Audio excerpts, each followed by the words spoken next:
ठीक है, अब क्लाइमेटोलॉजी कर लेते हैं एक बारी।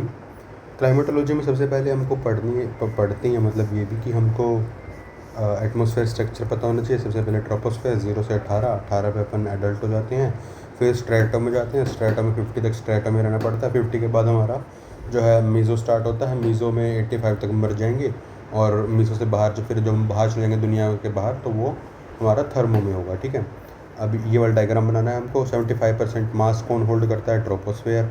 वाटर वेपर कौन होल्ड करता है? ट्रोपोस्फेयर। जितने वेदर इवेंट कहाँ होते हैं? ट्रोपोस्फेयर। लाइटनिंग वगैरह कहाँ होती है? ट्रोपोस्फेयर। रेनफॉल वगैरह कहाँ होती है? ट्रोपोस्फेयर। ठीक है, लैप्स रेट जो होता है ट्रोपोस्फेयर या टेम्परेचर का जो लैप्स रेट होता है, एक लैप्स रेट भी आएगा यहाँ पे। ठीक है, atmosphere lapse rate which is 6.5 degree Celsius पर किलोमीटर लैप्स रेट। ठीक है, लैप्स रेट से ही क्या होगा मेरा यहाँ पे जो है, लैप्स रेट से क्या होगा पता नहीं, अभी देखते हैं क्या होगा। Vertical mixing redistribute heat and moisture, ये भी यहीं पे होता है। 75% एटमॉस्फेयर मास हमने पढ़ लिया। Vertical mixing redistribution of heat and moisture, lapse rate के साथ लिंक कर सकता हूँ मैं इसको। फिर जो मेरा प्रेशर है वो मेरा माइक्रो क्लाइमेट को डिटरमाइन करता है। जेट स्ट्रीम जो है मेरी, वो क्या है, मेरे रेनफॉल को डिटरमाइन करती हैं। ठीक है, ये हो गया, ये हो गया। लैप्स रेट जो है मेरा वर्टिकल मिक्सिंग को डिटरमाइन करता है।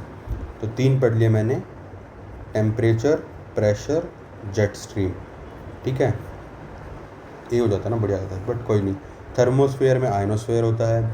एटमॉस्फेरिक अगर चेंज की बात करूँ मैं, तो 1.5 डिग्री थ्रेशोल्ड है मेरा टेम्परेचर का। अगर ये इंक्रीज़ कर जाता है तो क्या होगा कि जो ला नीना और एल नीनो है ये डिस्टेबलाइज हो जाएगा, और ग्लोबल रेनफॉल एकदम से इरेटिक हो जाएगी, मॉनसून ख़त्म हो जाएगा। पोलर वोर्टेक्स जो है ये भी ख़त्म हो जाएगा, ये भी अनस्टेबल हो जाएगा।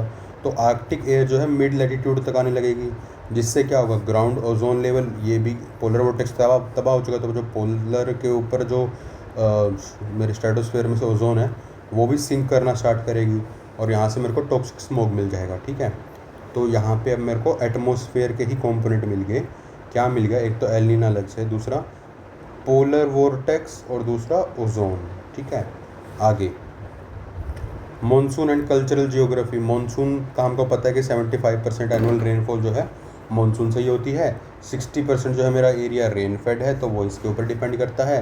जो बच्चे कुछ 40 मतलब जो भी मेरा इरिगेशन होता है, कितने होता है इरिगेशन? 70, मतलब जितनी भी इरिगेशन यूज़ करते हैं ना, उसके बाद भी हम 70% एरिया ही उसको इरिगेट कर पाते हैं, मतलब ऐसा कुछ था। अब जो है मेरे को एग्रीकल्चर में कैसे यूज़ होगा ये? एग्रीकल्चर में होगा कि एग्रीकल्चर कैलेंडर यही बनाएगा मेरा। ठीक है, फेस्टिवल्स भी हम इसी के अकॉर्डिंग सेलिब्रेट करते हैं, जैसे तीज और नाग पंचमी। मधुबनी पेंटिंग कल्चर का पार्ट है, ये हो गया। फूड कल्चर का पार्ट है, ये हो गया। आर्किटेक्चर कल्चर का पार्ट है, ये हो गया। फोक सॉन्ग कल्चर का पार्ट है, ये हो गया। ठीक है, ऑरोरा एंड मैग्नेटोस्फेयर ये हमको पता है। कोरोनल मास इजेक्शन, हम सोलर की बात करें ना, तो सन, मून देता है ग्रेविटी, सन देता है मेरे को सोलर फ्लेयर्स। ठीक है, वहाँ से ऑक्सीजन प्रोड्यूस करता है ग्रीन और रेड, नाइट्रोजन प्रोड्यूस करता है ब्लू एंड पर्पल। नाइट्रोजन को पता है, वैसे भी ब्लू पर्पल की तरह ही होता है नाइट्रोजन। आगे फिर चलते हैं, oxygen currents, force, marine life and fisheries. तो अब हम आगे ओशन करंट के ऊपर। क्लाइमेटोलॉजी में ऊपर का एटमॉस्फेयर का 2-3 कीवर्ड देख लिए, अब ओशन पे आ जाते हैं। तो ओशन में सबसे पहले तो सन से क्या आता है मेरे को, सोलर फ्लेयर आती है। वो क्या करती हैं? Differential heating. ठीक है, डिफरेंशियल हीटिंग की वजह से क्या होता है, स्ट्रेटिफिकेशन हो जाती है ओशन के अंदर, और अलग अलग टेम्परेचर की वजह से यहाँ पे अलग अलग स्पीशीज सर्वाइव करती हैं। और ये क्योंकि टेम्परेचर डिफरेंस है, ग्रेडियंट है, तो यहाँ से मोशन पॉसिबल हो पाता है। ठीक है, तो यहाँ पे मोशन किसका देखते हैं? सबसे पहले गल्फ स्ट्रीम का देखते हैं, जो कि वार्म वाटर पहुँचाती है यूरोप में। ओ, डिफरेंशियल हीटिंग ऐसे भी हो जाती है। ठीक है, ये नीचे स्ट्रेटिफिकेशन होगी, जिसको हम टेम्परेचर ग्रेडियंट बोलेंगे। ठीक है, वर्टिकल सर्कुलेशन गाइड करेगा। Then planetary winds, jet stream तो एक है जो कि रेनफॉल करती हैं। प्लानिटरी विंड जो है ये करती है मेरा इक्वेटोरियल करंट्स को भी करेंगे बेसिकली। कोरियोलिस फोर्स है अर्थ की स्पेशलिटी। सैलिनिटी वेरिएशन जो है ये भी उसका है कि वाटर डेंसिटी मिक्स हो जाएगी, और ग्लोबल कन्वेयर बेल्ट हमारा उसी के अकॉर्डिंग मूव करता है। ग्लोबल कन्वेयर बेल्ट किसके ऊपर डिपेंडेंट है? डेंसिटी के ऊपर। डेंसिटी किस पे डिपेंडेंट है? सैलिनिटी। और किसके ऊपर है? टेम्परेचर के ऊपर। ठीक है, ये वाली। नॉर्थ इक्वेटोरियल करंट हमने देख लिया है, जो कि ट्रेड विंड से चलता है, बिकॉज वहाँ पे इतनी पावरफुल वेस्टर्लीज हैं, इसलिए उसको चला लेती हैं। कॉन्टिनेंटल कॉन्फ़िगरेशन की अगर मैं बात करूँ, तो जो मेरा ब्राज़ीलियन कोस्ट है, वो जो साउथ इक्वेटोरियल करंट आता है, ब्राज़ील ऐसा टाइप का है ना, तो जो साउथ इक्वेटोरियल करंट आता है, ये मेरा इक्वेटर वाला साउथ, जो साउथ की तरफ जा रहा है ये वाला, तो जो ये वाला करंट आता है उसको ये ऐसे 2 में डिवाइड कर देता है। तो एक नॉर्थ इक्वेटोरियल करंट बन जाता है, एक साउथ इक्वेटोरियल करंट बन जाता है, ठीक है। स्ट्रॉन्ग टाइडल करंट आता है बे ऑफ फंडी में, पुल ऑफ सन एंड मून, यहाँ पे ये आ गया। ओशन बेसिन टोपोग्राफी, अब अगर मैंने ओशन का देखा था, क्या देखा था, सबसे ऊपर क्या होगा, यहाँ पे डिफरेंशियल हीटिंग, फिर यहाँ पे क्या होगा, vertical circulation due to temperature gradient, फिर लास्ट में क्या होगा, टोपोग्राफी होगी, यहाँ पे ये टोपोग्राफी आ गई। और इसके अलावा क्या था, जो मेरे कॉन्टिनेंटल थे, कॉन्टिनेंट था उसका इम्पैक्ट आएगा, तो ये मेरा ओशन की एक डायमेंशन आ गई। मैरीन लाइफ के ऊपर देखता हूँ, तो अब पानी के अंदर जो सर्टिफिकेशन, उसमें जो एनिमल है उसके ऊपर सबसे पहले एनिमल को रहने के लिए फूड चाहिए। फूड कैसा चाहिए, न्यूट्रिएंट रिच फूड होगा मेरा, न्यूट्रिएंट रिच फूड वो मिल जाएगा मेरे को। पेरू जो है वहाँ पे सबसे बड़ा फिशरी एरिया है। अच्छा, न्यूट्रिएंट रिच फूड के अलावा बनता कैसे, फूड बनता कैसे, तो वो भी चाहिएगा वहाँ पे। फूड बनता है जब मेरा वार्म एंड कोल्ड करंट का कन्वर्जेंस होता है, तो वहाँ पे प्लैंकटन की ग्रोथ होती है, जैसे कि ग्रैंड बैंक्स लेब्राडोर के पास में, ठीक है, लेब्राडोर सी के पास में। न्यूट्रिएंट रीडिस्ट्रीब्यूशन होता है जब वहाँ पे अपवेलिंग होती है। टेम्परेचर रेगुलेशन करते हैं, क्योंकि जब मेरा वर्टिकल टेम्परेचर ग्रेडियंट की वजह से वर्टिकल सर्कुलेशन हो रहा होता है, तब जो गर्म पानी में नीचे आता है, ठंडा पानी ऊपर जाता है, तो टेम्परेचर रेगुलेशन होता रहता है, ठीक है। जिसकी वजह से ही जो स्पीशीज़ का डिटर्मिनेशन है वो बता देना, जैसे टूना जो है वो वार्म क्रोशियो करंट की तरफ मूव करती है, ठीक है। OYO is cold and crochet is hot हो जाएगा बेसिकली। फिर ऑक्सीजनेशन ऑफ वाटर, अगर ये मेरे वाटर हैं, इनके अंदर अगर ऑक्सीजनेशन होगी तो ये मरीन बायोडाइवर्सिटी को सपोर्ट करेंगे। ऑक्सीजनेशन कैसे होगी, जैसे हम नीचे जाते रहेंगे तो ऑक्सीजन खत्म होती रहेगी, जो मेरा वर्टिकल सर्कुलेशन है उसकी वजह से ऑक्सीजनेशन रीऑक्सीजनेशन होती है, ठीक है। Climate moderation of fishing communities, ये भी है, फिशिंग कम्युनिटीज़ हो गया। एल नीनो इम्पैक्ट हमने एटमॉस्फेयर से निकाल लिया। पोलर वोर्टेक्स का डिस्टेबिलिटी ये निकाल लेंगे। अदर इम्पैक्ट क्या होंगे, न्यूट्रिशन हो गया, पोल्यूशन, ट्रांसपोर्ट पोल्यूशन का एक इशूज़ है, तो जो है गार्बेज पैचेस हमको पता है पैसिफिक के अंदर बनते हैं। शोर लाइन इरोजन कॉन्टिनेंट की बात आ गई है। Desert on the western coast, ये भी कॉन्टिनेंट की बात आ गई। सबसे पहले जो है इरोजन होगा, फिर आगे जाके वो डेजर्ट क्रिएट कर देगा, उसको, क्योंकि पानी पहुँचेगा दोबारा कभी, फिर जो पहुँच रहा है वो खारा पानी है। फिर आगे वाटर मॉस नहीं है, वाटर मास है, वाटर मास, ठीक है। ओशन वार्मिंग, क्लाइमेट चेंज, तो वर्टिकल स्ट्रेटिफिकेशन था, उसके वजह से अलग अलग लेयर बन गई, तो वहाँ पे मैं अलग अलग स्पीशीज़ रहेंगी तो वो अलग अलग ब्रीडिंग करेंगी। और अगर मान ले वर्टिकल सर्कुलेशन नहीं होगा तो जो ऑक्सीजन सबसे डीपेस्ट लेयर है वहाँ पे डिप्लीट कर जाएगी, ऑक्सीजन डिप्लीट कर गई तो वो डेड जोन बन गया। अब जो है यहाँ पे तेरा अगर वर्टिकल स्ट्रेटिफिकेशन हो रखा और ये मूव नहीं कर रहा, ठीक है, वर्टिकल सर्कुलेशन खत्म हो रखी है, तो जो कार्बन सिक्वेस्ट्रेशन है वो एक लेयर के अंदर मैक्सिमम हो जाएगी और वो भी फिर उसको आगे कर नहीं पाएगा, तो जो कार्बन सिक्वेस्ट्रेशन है ये सेचुरेट कर जाएगा मेरा, ठीक है। फिर थर्मल एक्सपेंशन होगा, सी लेवल राइज होगा, क्योंकि जो मेरी ऊपर वाली लेयर है वो तो कंटिन्यूसली वार्म हुए जा रही है, तो यहाँ पे जो है एक्सपेंशन होगा जिसकी वजह से सी लेवल राइज करेगा। अब ओशन वार्मिंग के देखो तो सी सरफेस टेम्परेचर राइज हो रहा है, तो सी लेवल बढ़ जाएगा, तो फिर वहाँ पे क्या होगा, जो मेरा ओशन के पास लेटेंट हीट है वो वैसे भी 90% एक्स्ट्रा हीट एब्जॉर्ब करता है, इसकी वजह से सरफेस सी टेम्परेचर बढ़ेगा, ठीक है। सरफेस सी टेम्परेचर कितना बढ़ चुका है, अभी तक 0.8 डिग्री बढ़ चुका है, हम 1 डिग्री सेल्सियस वहाँ पे तोड़ चुके हैं, 0.8 डिग्री ओशन पे तोड़ चुके हैं, ठीक है। यही दो मेरे जो मेजर थे वो थे। अब क्योंकि सरफेस सी टेम्परेचर बढ़ रहा है तो यहाँ पे जो है हीट वेव्स बढ़ जाएंगी, क्योंकि हमारी जो कोल्ड ब्रीज थी वो हीट में चेंज हो गई, अब हीट वेव्स बढ़ जाएंगी। अगर यहाँ पे टेम्परेचर बढ़ रहा है तो जो मूवमेंट है वो बढ़नी चाहिए यार लॉजिकली तो, बट यहाँ पे स्लोइंग लिख रखा है, एम का कर लेंगे, चलो काउंटर होगा मे बी एम के। फिर एल नीनो इवेंट हैं, ये एब्रप्ट हो जाएंगे, decline in polar ice cover, reduce albedo effect, polar ice का देता है मेरे को, एल्बिडो इफेक्ट देता है, जियोग्राफी में जियोमॉर्फोलॉजी में पढ़ेंगे। ओशन स्ट्रेटिफिकेशन में जो है surface water warm, it become lighter and fail to mix, ये भी ठीक है। अगर मेरा ऊपर वाला बहुत लाइट हो गया और ये वाला बहुत डेंस हो गया तो यहाँ पे जो है बीच का जो है ये सेचुरेट हो जाएगा, इसकी वजह से जो है यहाँ पे सर्कुलेशन ही नहीं हो पाएगा, ठीक है। फेल टू मिक्स होंगे, बिकम लाइटर।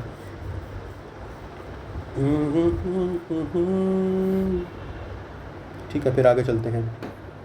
ट्रॉपिकल साइक्लोन्स का हमको पता ही है, साइक्लोन जो है साउथ अटलांटिक में आने लग गए हैं, हायर लैटिट्यूड में आने लग गए हैं। अमेरिका जो है 70% टोर्नेडो आते हैं वहाँ पे वर्ल्ड के। उसके अलावा फिर क्या, यहाँ पे इन्हेंस्ड इवेपोरेशन होती है, रैपिड इंटेंस। सबसे पहले तो क्या होगा, जो है लेटेंट हीट ज़्यादा है तो वो 90% ज़्यादा एब्जॉर्ब कर लेगा, सी सरफेस टेम्परेचर बढ़ा देगा वहाँ पे, सी लेवल भी राइज कर जाएगा, और दूसरा यहाँ पे इवेपोरेशन भी इंक्रीज़ होना स्टार्ट हो जाएगा। इवेपोरेशन इंक्रीज़ हो रहा है तो फिर इंटेंसिफिकेशन हो जाएगा, प्लस में कोरियोलिस फोर्स आ गई, और प्लस में विंड्स मिल गई मेरे को, ठीक है, क्लियर स्काई मिल गया मेरे को, तो फिर जो है सर्कुलेशन इफेक्ट पैदा कर देंगे सारे मिलके। सर्कुलेशन इफेक्ट पैदा हो गया तो फिर जो है मेरे को अपलिफ्ट मिल जाएगा, जिससे कि सेंटर में लो प्रेशर होगा, अपर हाई प्रेशर होगा, तो जो है मेरी जो विंड है वो बीच में तो ऐसे डाउनफॉल करेगी और साइड से वो राइज करना स्टार्ट कर लेगी, क्योंकि इधर हाई प्रेशर है इधर लो प्रेशर है, तो ये ऐसे हो जाएगा, ठीक है। ये मेरा साइक्लोन का प्रोसीजर है। बचने के लिए क्या करूँगा यार, अर्ली वार्निंग सिस्टम लगाऊंगा, जो नेचुरल बफर्स हैं वो लगाऊंगा, जैसे कि मैंग्रोव्स हो गए, ठीक है। स्पीशीज से भी एक पॉइंट आता है इसके अंदर भी, पता देखा हमने इन्वायरमेंट में भी। टोर्नेडो की बात करूँ तो tornado is nothing but a twister, ये फनल शेप के होते हैं, अमेरिका के अंदर 70% आते हैं। यहाँ पे भी सेम वही कंडीशन होती है कि जो है तुम्हारा जो लैंड है वो इतना हॉट हो जाए, यहाँ पे जो है अगर हॉट होगा या बहुत ज़्यादा गर्म होगा तो यहाँ पे लो प्रेशर होगा, यहाँ पे हाई प्रेशर होगा, तो हाई टू लो ये तो डाउनग्रेड का जाएगा, यहाँ पे कंपैरेटिवली कम होगा ऊपर नीचे से, तो यहाँ पे ये ऊपर जाने लग जाएगा। तो इसलिए जो इसकी ये होती है ये छोटी होती है और ये ऊपर से बड़ा होता है फनल शेप में, ठीक है। देन अब क्यों होता है, क्योंकि वहाँ पे कोई भी ऐसे माउंटेन रेंज नहीं है जैसे जो कि उनको रोक सकें जो विंड आती हैं। दूसरा जो ग्रास है, लैंडस्केप है, उसकी वजह से भी यहाँ पे कोई फ्रिक्शन नहीं है जैसे पानी में नहीं होती, तो इसलिए वहाँ पे मैक्सिमम आते हैं। सेंट्रल यूएस के अंदर 75% आते हैं। Disaster preparedness is needed for disaster risk reduction.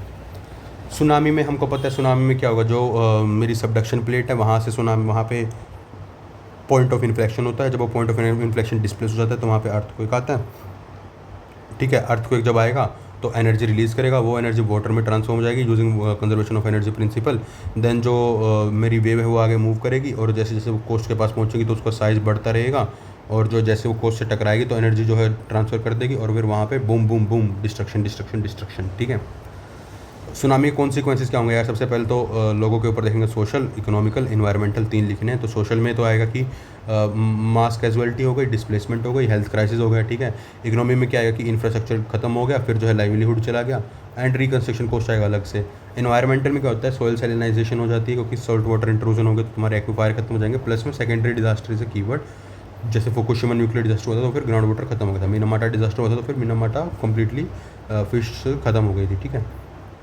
आगे अपना disaster early warning and resilience. तो डिज़ास्टर अर्ली वार्निंग का मतलब क्या होता है कि तुम जो है कलर कोडेड वेदर वार्निंग दोगे, तो उसमें 4 कलर होते हैं, वो मैंने शायद मार्क ही नहीं करे यहाँ पे, बट कोई फ़र्क नहीं पड़ता, दोबारा नहीं आएगा ये, क्योंकि उस टाइम पे नहीं आया था। क्लाउड ब्रस्ट को देख लेते हैं, ये आ सकता है। क्लाउड ब्रस्ट कौन डिफाइन करता है, आईएमडी। ये सारे क्लाइमेटोलॉजिकल फंक्शन कौन डिफाइन करता है, आईएमडी।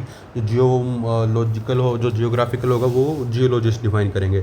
तो आईएमडी कैसे डिफाइन करता है, आईएमडी डिफाइन करता है क्लाउड ब्रस्ट को कि if there is a sudden pouring of rain more than 100 millimetre per hour in area range of 120-30 square kilometre with a short duration limited time amount, then it is called as a cloud burst. Recent cloud burst कहाँ हुआ था, नागालैंड में, ठीक है। तो अब यहाँ पे क्या है, अब क्लाउड ब्रस्ट कैसे होगा, सबसे पहले तो नॉर्मल रेन होती है, लेकिन नॉर्मल रेन जब ज़्यादा हो जाती है तब क्लाउड ब्रस्ट होता है। सबसे पहले ओरोग्राफिकली अपलिफ्टमेंट होता है, यानी कि वाटर एकदम से बहुत ऊपर जाता है, मेरा क्लाउड बहुत ऊपर जाता है। जैसे जैसे ऊपर जाएगा तो उसकी कैरिंग कैपेसिटी कम होती जाएगी, कैरिंग कैपेसिटी कम हो रही है तो यहाँ पे क्या होता है, फिर एडियाबैटिक कंप्रेशन हो जाता है। एडियाबैटिक कंप्रेशन होगा तो उसकी वजह से बूम एकदम से सारा कुछ डाउनपोर कर देगा ये, ठीक है। मानसून सिस्टम से इंस्टेबिलिटी बढ़ जाती है क्योंकि वहाँ पे रेन जो बादल हैं वो ज़्यादा आ जाते हैं, इसलिए जो ओरोग्राफिकमेंट है वो भी बढ़ जाती है। ऊपर से जो क्लाउड आपस में अगर वो हैं जॉइंट हैं तो ये कंप्रेशन और जल्दी हो जाएगी, तो उसकी वजह से भी होगा। फिर वेस्टर्न घाट है, जो स्टीप स्लोप्स है यहाँ पे, अगर नॉर्मल ये होती तो बढ़िया थी, लेकिन अगर ये स्लोप है तो फिर वूम करके बढ़ेगा और ऊपर एक टाइम पे आके यहाँ पे बरस जाएगा पूरा, ठीक है। जो यहाँ पे ये वाले लोग थे ये खत्म हो जाएंगे। क्लाइमेट और लैंड यूज़ मानसून का बता चुका। Climate change, every 1 degree rise lead to 7% more moisture. अच्छा, हमने क्या देखा था, अगर 1 मीटर पानी डिक्लाइन होता है तो 8% फूड ग्रेन खराब हो जाती है हमारी। 3 साल में मेरी 10% फूड ग्रेन खत्म हो जाएंगी, क्योंकि हर साल 0.3 मीटर एनुअली पानी खत्म हो रहा है। फिर जो क्लाइमेट चेंज था वो 1 डिग्री राइज अगर बढ़ता है, क्लाइमेट चेंज 1 डिग्री अगर बढ़ता है तो 7% मोर मॉइस्चर क्रिएट करता है, ठीक है। क्लाइमेट चेंज अगर 1 डिग्री से बढ़ेगा तो जो एयर होल्ड कैपेसिटी है वो 7% बढ़ जाएगी, ठीक है। यानी कि जो डिज़ास्टर की वल्नरेबिलिटी है वो हाई होगी क्योंकि ज़्यादा पानी गिरेगा इस बारी। लैंड यूज़ चेंज हो रहे तो तुम वाटरशेड मैनेजमेंट नहीं कर पाओगे यहाँ पे। मिटिगेशन क्या है यार, मिटिगेशन वो ये कि तुम सबसे पहले तो तुमको किससे बचना है, सुनामी से बचना नहीं, क्लाउड ब्रस्ट से बचना है तो तुम रिटेनिंग वॉल्स बना लो, स्लोप ड्रेनेज कर लो कि जो तुम्हारी स्लोप है यहाँ पे मल्टीपल ड्रेनेज हो जहाँ पे भी तुम्हारा लोग रहते हैं, ताकि वहाँ पे इंक्रोचमेंट ना हो, उसको ख़त्म कर दो, ठीक है। रॉक बोल्टिंग, यानी कि रॉक्स जो है उनके ऊपर बोल्ट लगा दो, उनको फिक्स कर दो ताकि जो है ये पानी को भी रोक सके। एक मिनिएचर चेक डैम का यूज़ कर लो यहाँ पे, ये भी हो जाएगा। नेचर बेस्ड सोल्यूशन यूज़ कर सकते हो, जैसे जो नीदरलैंड है वहाँ पे रिवर बेड को नेचर का दे दिया है, न्यूजीलैंड के अंदर रिवर को नेचुरल राइट दे दिए हैं, ठीक है। फिर यहाँ पे disaster resilient urban planning, climate resilient infrastructure बना लो। किसने बोलता, मिश्रा जी ने बोलता, Mishra committee on Joshimath. Mishra committee on Joshimath. फिर सेंडाई फ्रेमवर्क का प्रोएक्टिव अप्रोच जो है इसेंशियल है for making Bharat a weather ready and climate smart nation. ठीक है, ये कंक्लूजन अपना और ख़त्म।